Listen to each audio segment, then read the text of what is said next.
네. 안녕하세요. 저는 지금 LG 온산공단에 있는 LG화학에서 오퍼레이터로 근무하고 있는 정태진이라고 합니다. 나이는 33살이고요. 이제 입사한 지는 7년 정도 됐습니다. 태어난 거는 윗지방에서 태어났는데 어릴 때부터 울산에 살아가지고 거의 울산 사람이라고 보시면 될 것 같습니다. 아, 오퍼레이터라고 하면은 보통 대기업 이렇게 공업 분야에서 이렇게 기기를 직접 다루고 생산을 직접 현장에서 근무를 하는 생산직을 칭하는 용어고요. 저 같은 경우는 지금 LG화학에서 커다란 반응기와 설비들을 이용해서 농약이라든지 배터리 첨가제라든지 여러 화학 물질을 합성해서 생산해내고 있는 일을 하고 있습니다. 네, 저 같은 경우에는 그 전문대 울산과학대학교 화공과를 나왔고요. 원래는 4년제를 다녔었는데 이 생산직의 메리트를 느끼고 조금 이쪽으로 종사를 하고 싶어서 약간 대학교 자퇴를 하고 약간 대학교에 진학한 케이스입니다. 솔직히 말하면 전 꿈이 약간 영화 쪽으로 좀 종사를 하고 싶었던 마음도 있었었고요.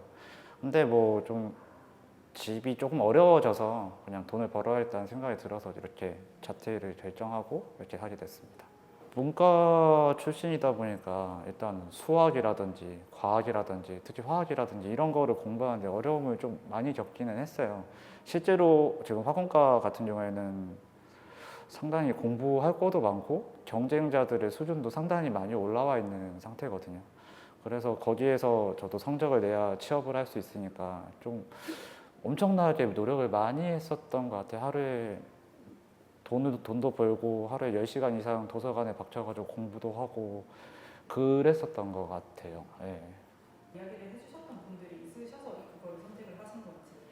저 같은 경우는 그 크리스피 크림이라고 그 도넛 가게가 있는데 거기서 부점장을 했었어요. 그 전에 남자 직원들이 많았었는데 그 친구들이 화공과에 다니면서 이런 세상이 있다.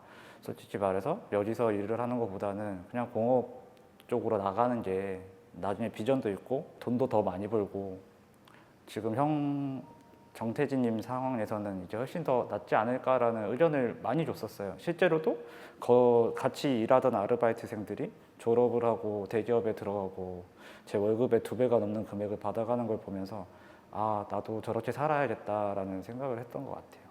그때는 흥미만 있고 사는 게 조금 힘들었던 시절이라서 돈밖에 생각할 게 없었어요. 그래서 야간 대학을 갔던 거고 제가 가장 빨리 큰 돈을 벌 수 있는 거는 그게 유일했다라고 생각해가지고 진학을 했었던 것 같습니다. 저 같은 경우는 야간 대학교를 진학했다고 말씀을 드렸는데 거기에 가보면은 대부분이 인생을 살면서 벽에 부딪혀 본 사람들이 와요. 그래서 다들 워낙 간절하고 공부도 엄청나게 열심히 하다 보니까 좀 그게 힘들었던 것 같아요. 그리고 다 취업할 수 있다는 것도 사실이 아니거든요. 어차피 경쟁이고 그 중에서 몇 명만 좋은 기업을 가고 몇 명은 중소기업에 가거나 다른 직종을 택해야 되는 게 현실이기도 하고요. 네, 조금 힘듭니다. 가장 나이 차이가 많이 나는 분은 거의 정년퇴직 하시는 분들이 많고요. 가장 적게 차이 나시는 분들은 10살 정도. 아무래도 다들 자부심이 확실히 있는 편이세요. 일단은 대기업에 들어와서 커다란 사업들을 같이 이렇게 진행을 하고 거기에 발을 담근 것만으로도 자랑스럽게 생각하시는 분들이 많으시고 사회적으로도 저희 위에 분들을 보면은 인정을 받는 경우가 많아요. 이제 아무래도 돈을 많이 벌고 남들보다 대기업에 다니고 이러다 보니까 저희 때보다는 인정을 많이 받는 것 같아요. 사회적 인식이 저희 생산직들한테는 좀 안 좋은 시대인 게 사실이거든요. 왜냐하면은 저희는 교대 근무를 하고 있고 현장에서 일을 하고 있어서 밖에 나가면은 은연중에 무시를 받는 경우가 솔직히 없지 않아 있어요. 솔직히 지금 제가 33살인데 결혼 시장에 나가더라도 생산직은 피해야 돼. 생산직은 무식해. 사실은 그렇지 않거든요. 지금 솔직히 어른 때보다 공부를 훨씬 더 많이 하고 자격증도 많이 따고 전문적인 지식도 많이 들고 있는 사람이 많은데 공장에서 일을 한다는 그 이유 하나만으로 약간 좀 사회적 인식이 안 좋은 경우가 많아요.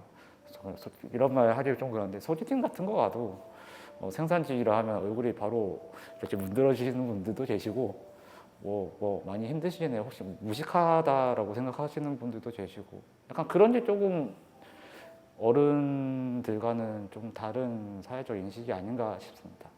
돈적으로만 보면은 아마 계속 다닐 것 같기는 해요. 저 같은 경우는 목표가 또 따로 있습니다. 지금 저는 웹소설을 연재하고 있고 어느 정도의 수익을 창출해내고 있는데 이제 조금만 더 있으면은 제 월급에 좀 비슷한 수익이 나올 것 같아요.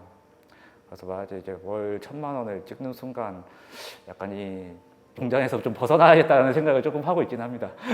저 어릴 때부터 책 읽는 걸 좋아했는데 이제 제가 계속 읽다 보니까 눈이 생기더라고요. 눈이라는 게. 그러다가 내가 이 사람보다 잘 쓸 수도 있겠는데 라는 생각으로 처음엔 쓰기 시작했는데 생각보다 힘들더라고요. 사실 이제 공업보다는 작가라고 먼저 말을 하는 편이긴 하죠.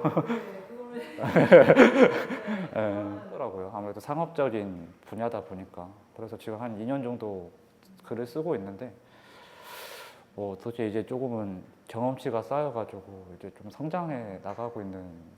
저는 곧장 투입했으면 그냥 바로 연재를 시작했어요. 그냥 플랫폼에다가 올리면서 독자님들의 반응을 보고 망하면은 도망치고 다시 쓰고 도망치고 다시 쓰고 이렇게 반복하다 보니까 이제 나름의 숙련도가 생겨가지고 지금은 좀 잘 되고 있습니다.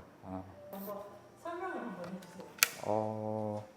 저 같은 경우는 4시 반에 일어나서 6시까지 출근을 하고요. 14시까지 근무를 합니다. 퇴근하는 데는 한 1시간 정도 걸리고요. 저 같은 경우가 좀 특이한 경우인데 저는 3시부터 10시까지 카페에 앉아가지고 집필을 합니다.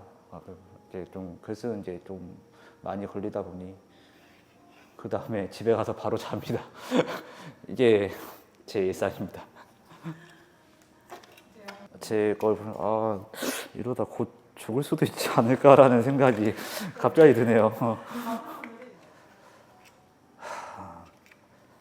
안녕 태진아. 힘든 결정을 하고 나니 마음이 아프지?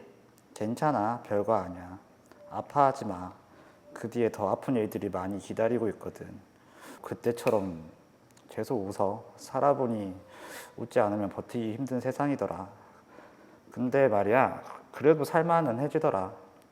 힘들긴 힘들어도 살만은 해.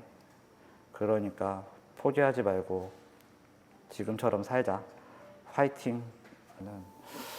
아무래도 이렇게 공업에 종사하고 있는 사람으로서 이런 자리에 와서 인터뷰를 하고 보니까 또 뭔가 사회적 인식이 개선되려고 하고 있나라는 생각이 좀 기분이 좀 좋아졌고요. 그리고 개인적으로는 의도치 않게 제 인생을 되돌아보는 계기가 된 것 같아서 나름 좋았던 시간인 것 같습니다. 저한테도 더 좋은 동기부여가 될 것 같아요.